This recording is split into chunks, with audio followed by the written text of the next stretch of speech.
Good morning friends, welcome back to my channel home cook Kabita channel থেকে তোমাদের সবাইকে অনেক অনেক ওয়েলকাম। আশা করছি সবাই খুব খুব ভালো আছো, আমিও ভালো আছি। এই যে দেখো সকাল সকাল আজকে সকাল সকাল উঠে যা করাতে পেরেছি। আজকে শনিবার তো আজকে গাছে মনে হয় তিনটে জবা পেয়েছি। কালকে কতগুলো পেয়েছি তোমাদেরকে দেখালাম। যাক এই কটা টগর ফুল পেয়েছি, যা পেয়েছি তাই দিয়ে মানে পুজো দেওয়া যাবে, তবু তো পেয়েছি, এটাই অনেক। আর তারপরে রান্নাবান্না করলাম, তখন দাদা খেয়ে দিয়ে বেরিয়ে গেল। ও বেরোলো 8টার সময়, আর মেয়ে বেরোলো 9টা নাগাদ। ও বেরোলো, তারপরে মোটামুটি ও থাকতে থাকতে আমি ঘর বিছনা সব তোলা হয়ে গেছে, ঘর যেতে হয়ে গেছে। এই যে এখন একটু চা নিয়ে বসবো বসলাম। তারপরে রান্না করতে হবে। এই রান্নাই হচ্ছে সবচেয়ে বড় ঝামেলা, তোমাদেরকে আমি সবসময় বলি যে কী করবো। টিফিন কালকে তো ওই যে রুটি করলাম, 2টো লেচি আছে, 2টো রুটি করবো। আর তরকারিটা কিছু খেতে করতে ইচ্ছা করছে না, একার জন্য না ভালো লাগে না সত্যি কথা বলতে কি। ওই খেজুরের গুড় আছে, নলেন গুড় ফ্রিজে, ওই কইটা দিয়ে হয়তো একটু খেয়ে নেবো, দেখি আমার ইচ্ছে হলে করতেও পারি, জানি না, দেখা যাবে। এখন আগে চাটা খাই, তারপর তোমরা তাদের সঙ্গে থাকো, দেখতে থাকো।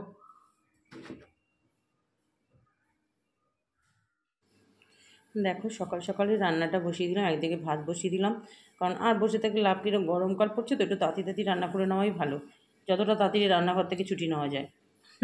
তারপরে দেখো কড়াতে একটু কালো জিরে ফোড়ন দিয়ে আলু আর শিম দিয়ে দিয়েছিলাম, অল্প একটু শিম দিয়েছি, আলু দিয়েছি বেশি, ভালো করে ভেজে নিলাম, দেখলেই তো।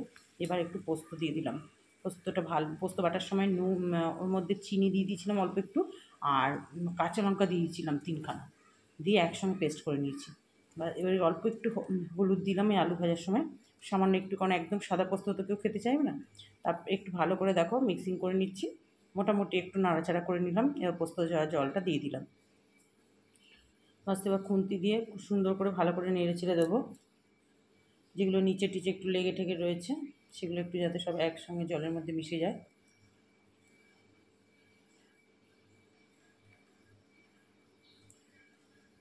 এবার পোস্তটা ফুটতে থাকুক।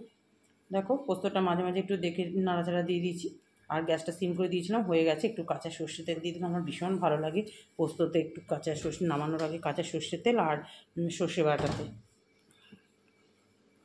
তোমরা কারা কারা কাঁচা সর্ষে তেল নামানোর আগে দাও আমাকে কমেন্টসের মাধ্যমে জানাবে তো। ব্যাস আমার পোস্তটা হয়ে গেল, একদম থকথকে পোস্ত দেখো। এবার দেখো আবার বসিয়ে দিলাম বড় কড়াটায়, এবার একটু ডিমের কালিয়া করব। ডিমটা ভালো করে ভেজে নিচ্ছি, খুব কড়া, একটু কড়া করে যেটা বলে না, সেটা একটু লাল লাল করে ডিমটাকে ভেজে নেবো কড়া করে। ভেজে নিয়ে অল্প একটু সামান্য একটু রসুন দিয়ে দিচ্ছি দুটো করে, বাস দিয়ে এবার বেশি করে একটু পেঁয়াজ দিয়ে দিলাম, পেঁয়াজ দিয়ে মানে গ্রেভিটা হবে, আলু টালু কিছু দেবো না, যেহেতু পোস্তটা তো অনেকটা আলু দিয়ে দিয়েছি। আর সব কিছু তার অত আলু ঠিক মানে এটা ভালো লাগবে, পেঁয়াজ দিয়ে এটা করলে তা খেতেও ভালো লাগে ডিমের কালিয়াটা। দেখো পেঁয়াজগুলো খুব সুন্দর করে ভেজে নিলাম। এবার মশলাটা পুরো রেডি করে রেখে দিয়েছিলাম, আদা বাটা, জিরে, নুন, হলুদ, তারপরে কাঁচা লঙ্কা, রেড চিলি, টমেটো সব দিয়ে মশলাটা পেস্ট করে রেখেছিলাম। এবার দেখো এটাকে দিয়ে খুব সুন্দর করে নাড়াচাড়া করে কষিয়ে নেবো ভালো করে। তারপর আবার একটু দিয়ে দেবো ক্যাপসিকাম আর মটরশুঁটি দিয়ে, দেখো এর মধ্যে একটু ক্যাপসিকাম দিয়ে দিয়েছি, মটরশুঁটি আর একটু ভিনিগার দিয়েছিলাম, খুব সুন্দর গন্ধটা বেরোয়। আর একটু সোয়া সস দিয়েছিলাম সামান্য একটু, মানে ডিমের কালিয়াটা খেতে এত ভালো হয়েছিল, আমার মেয়ের তো ভীষণ ভালো লেগেছে। তো খেয়ে বলছে এরকমই মাঝে মাঝে করবে, আমি যে হ্যাঁ সবসময় এরকম রিচ করে না কেউ। খুব ভালো হয়েছিল খেতে, একদম থকথকে ডিমের কালিয়া। আর সব কিছুই পড়েছিল অল্প করে, দেখো নিজের জন্য 2টো রুটি বানিয়ে নিচ্ছি। বাস আমার ডিমের কালিয়াটা রেডি। ওদিকে ভাতের মার পড়ে গেছিলো, তো আবার ওটা গ্যাসটা তুলে আবার জলের মধ্যে রেখে দিলাম, কারণ নাহলে তো একদম বাবা ওটা আবার সঙ্গে আগের দিনের 1 পিস মাছ ছিল, সেটাও ভেজে এর মধ্যে দিয়ে দিয়েছি, ভাজা মাছই ছিল একটু ভেজে দিয়ে দিয়েছি। বাস মাছটা খেতেও কিন্তু ভীষণ ভালো লেগেছিলো। দেখো আমার একদম 1 পিস মাছ সমেত ডিমের কালিয়া একদম রেডি। গরম মশলাও দিয়ে দিলাম, তোমরা তো দেখলে। এই দেখো একদম ফাইনাল লুক, দেখে নাও কেমন হয়েছে তোমার।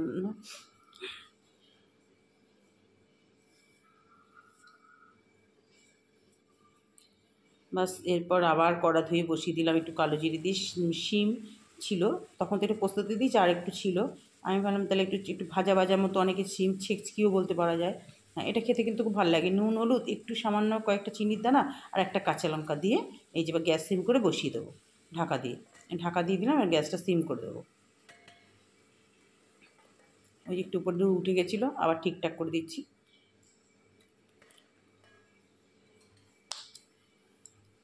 মাঝখানে একটু খুলে খুলে একটু নাড়াচাড়া করে দিচ্ছি, এই যা। বাস দেখো, একদম পুরো আমার সিম ছেঁচকি কমপ্লিট। যাক, আজকের মতো রান্না বান্না হলো সমাপ্ত।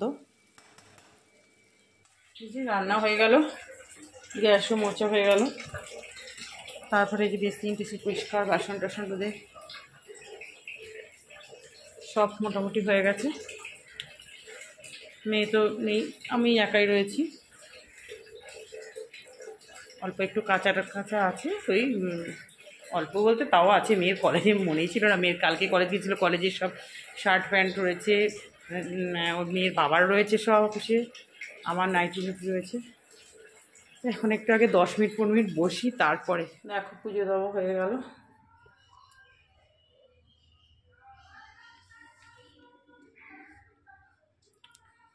এই যে আজ এই জবা ফুটেছিল 3টে, তখন সকালবেলা তুলেছিলাম 4টে, এখন আবার দেখছি নিচে একটা ছিল, আবার একটা নিয়ে আসলাম গিয়ে, 5টা জবা ফুটেছে, কালকেও ফুটবে 5-6টা। এই দেখো খেতে বসে গেলাম। এই যে মেয়েও কলেজ থেকে এসেও ফ্রেশ হচ্ছে, আমি ভাত বেড়ে নিলাম। ভাত, শিম ভাজা, এই চলেও এসছে, জল খেতে এসছে আগে। তারপরে মাছ, 1 পিস মাছ ছিল, সেটা দিয়ে দিয়েছিলাম, ডিমের কালিয়া করেছি, নিয়ে নিলাম। আর চাটনি পাঁপড় পোস্ত সব নিয়ে খেতে বসে গেলাম। এই দেখো তোমাদের দাদাভাই অফিস থেকে ফিরলো। এই অফিস ফেরত কিছু তো নিয়ে আসেই, বিশেষ করে শনিবারে তো আনবে। এই যে ফুলকপি, আঙুর, লাউ, শিম, আম, সজনে, আম আজকে মানে ফার্স্ট আনা হলো এবার। আর মটর ডালের বড়ি আমি বললাম একটু নিয়ে আসতে, তবে ও বুঝতে পারিনি, তো ছোটো ছোটো সাইজ হয়ে গেছে। আর আমার হেয়ার ড্রায়ারটা, আমার আগের হেয়ার ড্রায়ারটা আরও বড়ো ছিল, যেটা নষ্ট হয়ে গেল। যাক, তবু ঠিক আছে, চলবে। কারণ একদম ছিল না, খুব অসুবিধা, শীতের শেষে না খুব অসুবিধা হয়ে গেছে।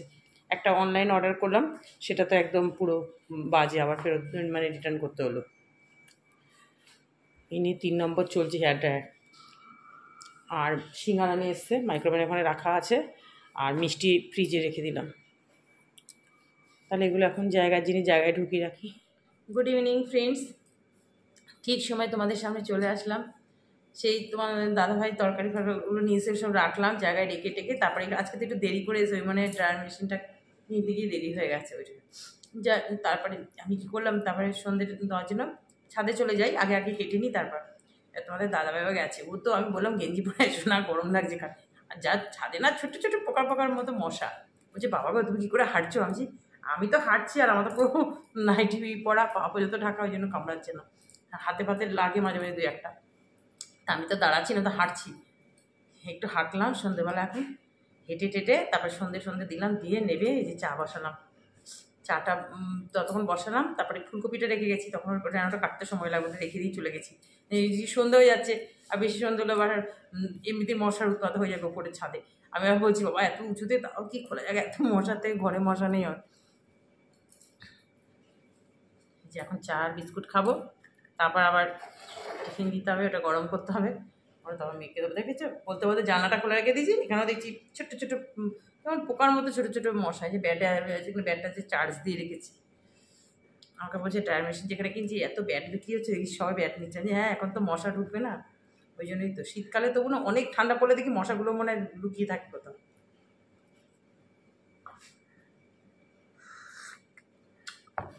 তবে আমাদের তো মশারি ফশারি টাঙানোর কোনো ই নেই, শীতকালেও টাঙাই না। তাহলে এখন চা খাই, আবার আসছি তোমাদের সামনে পরে। দেখো মাইক্রোওভেনে একটু সিঙ্গারাটা গরম করে নিয়ে, এবার দেখো এই যে মুড়ি, চানাচুর, পেঁয়াজ, ধনেপাতা সব দিয়ে মেখে টেকে নিয়েছি। আর তোমাদের দাদাভাই ও সিঙ্গারা খাবে না, ওপরের ওই যে ছালটা যেটা থাকে না, একটু ওইটা দিয়ে একটু মুড়িটা মেখে খাবে। আমি বললাম যে তাহলে মেয়েকে 2টো সস দিয়ে দিলাম না, তাহলে তুমি আর একটা কম আনলেই তো হতো, আমারও খেতে ইচ্ছা করে না খুব একটা। আমি বললাম গরম পড়ে গেছে তো আর এনো না। তাহলে বন্ধুরা আজকে সিঙ্গাড়া মুড়ি দিয়েই ভিডিওটা খেতে খেতে শেষ করছি। তোমরা সবাই ভালো থেকো, সুস্থ থেকো। তোমাদের সাথে আবার দেখা হবে নেক্সট একটা ভিডিওতে। টাটা।